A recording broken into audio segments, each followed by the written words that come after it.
Assalamualaikum warahmatullahi wabarakatuh. Yang saya hormati Bapak Muhammad Iqbal selaku dosen pengampu mata kuliah metode riset akuntansi dan teman-teman yang saya banggakan.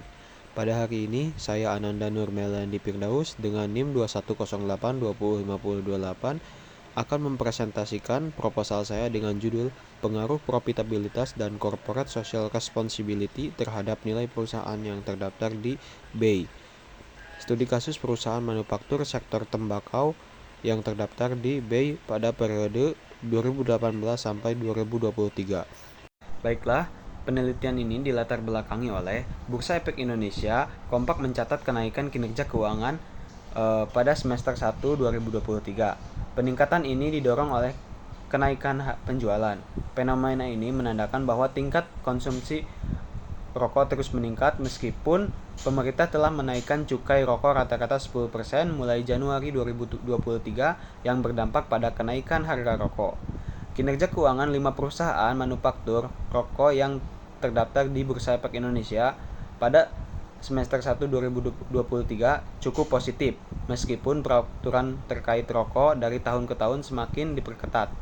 Di era globalisasi ini, banyak sekali perusahaan yang lahir dan berkembang di Indonesia. Dan hal tersebut mampu meningkatkan perekonomian Indonesia hingga mencapai perekonomian yang stabil.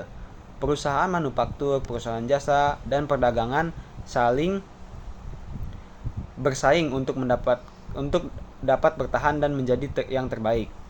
Perusahaan-perusahaan ini didirikan dengan tujuan utama untuk meningkatkan nilai perusahaan dan meningkatkan kesejahteraan pemilik atau pemegang sahamnya, atau memaksimalkan kekayaan pemegang saham dengan meningkatkan nilai perusahaan. Tujuan dari didirikannya perusahaan adalah untuk memaksimalkan nilai perusahaan.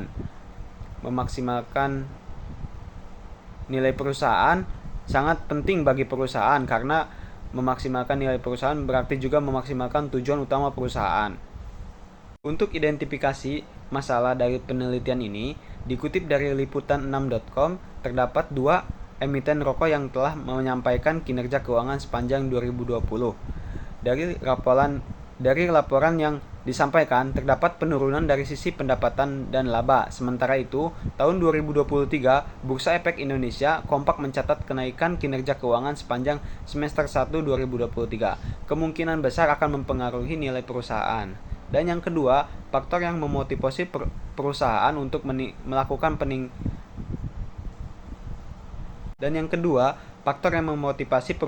melakukan pengungkapan CSR diantaranya adalah untuk mendapatkan pengakuan pengolahan limbah di mana perusahaan tidak hanya mementingkan keuntungan, namun kesejahteraan masyarakat di sekitar perusahaan pula harus diperhatikan, dan juga faktor keuangan untuk meningkatkan profitabilitas.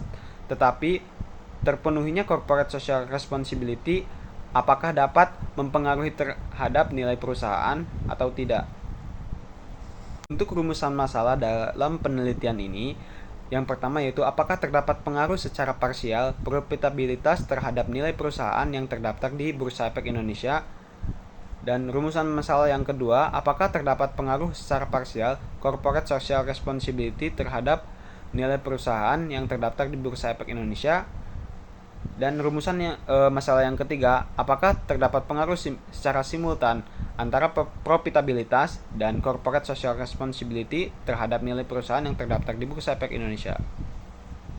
Tujuan dari penelitian ini yaitu, yang pertama, untuk mengetahui apakah terdapat pengaruh secara parsial profitabilitas terhadap nilai perusahaan yang terdaftar di Bursa Efek Indonesia, dan yang kedua yaitu untuk mengetahui apakah terdapat pengaruh secara parsial corporate social responsibility terhadap nilai perusahaan yang terdaftar di Bursa Efek Indonesia, dan yang ketiga yaitu untuk mengetahui secara simultan apakah terdapat pengaruh antara profitabilitas dan corporate social responsibility terhadap nilai perusahaan yang terdaftar di Bursa Efek Indonesia.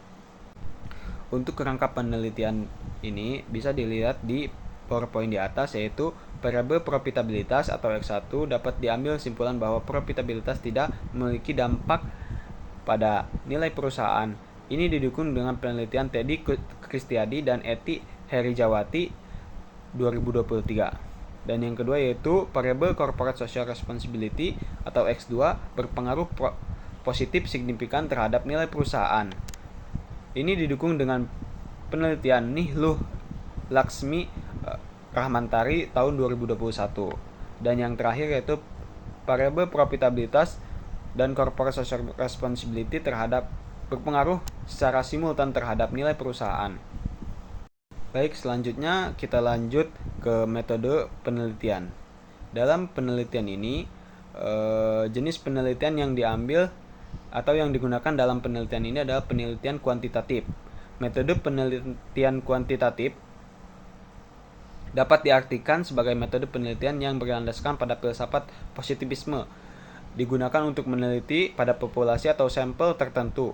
Pengumpulan data menggunakan instrumen penelitian, analisis data bersifat kuantitatif atau statistik dengan tujuan untuk mengkaji hipotesis yang telah ditetapkan.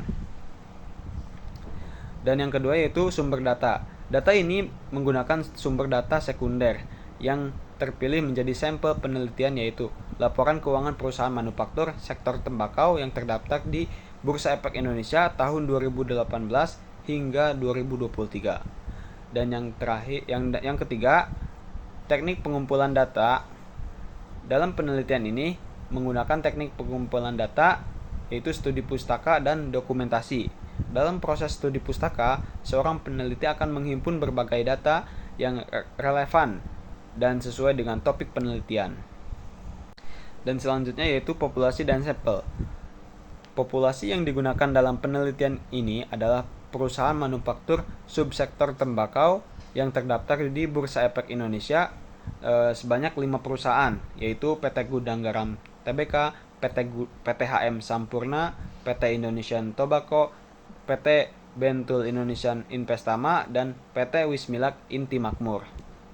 Untuk sampelnya, berdasarkan rincian di atas, sampel yang digunakan adalah perusahaan manufaktur sektor tembakau yang terdaftar di Bursa Efek Indonesia tahun 2018 hingga 2023 sesuai dengan kriteria penelitian. Untuk diantara kriteria penelitiannya yaitu perusahaan manufaktur yang listing secara kontinu di Bursa Efek Indonesia tahun 2018 hingga tahun 2023. Lalu yang kedua yaitu perusahaan manufaktur yang menerbitkan secara lengkap laporan keuangan maupun laporan tahunan yang berakhir pada tanggal 31 Desember 2018 hingga 2023. Lalu yang terakhir yaitu perusahaan manufaktur pada Bursa Efek Indonesia yang memperoleh laba selama tahun 2018 hingga 2023.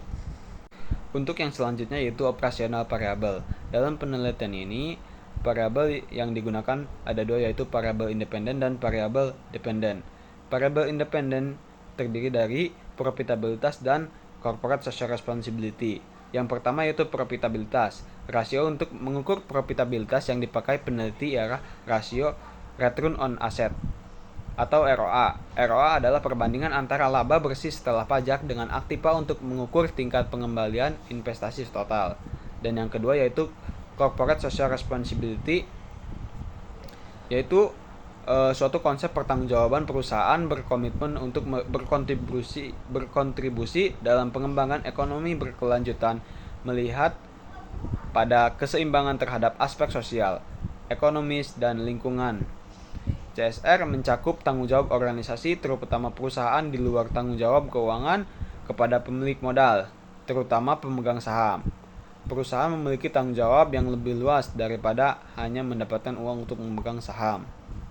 Rasio yang digunakan untuk mengukur atau menghitung CSR yaitu CSRDI atau Corporate Social Responsibility Disclosure Index, sama dengan jumlah indeks yang ditetapkan oleh perusahaan dibagi jumlah item pengungkapan CSR. Dan yang terakhir yaitu variabel independen. Variabel dependen yang dipakai yaitu nilai perusahaan.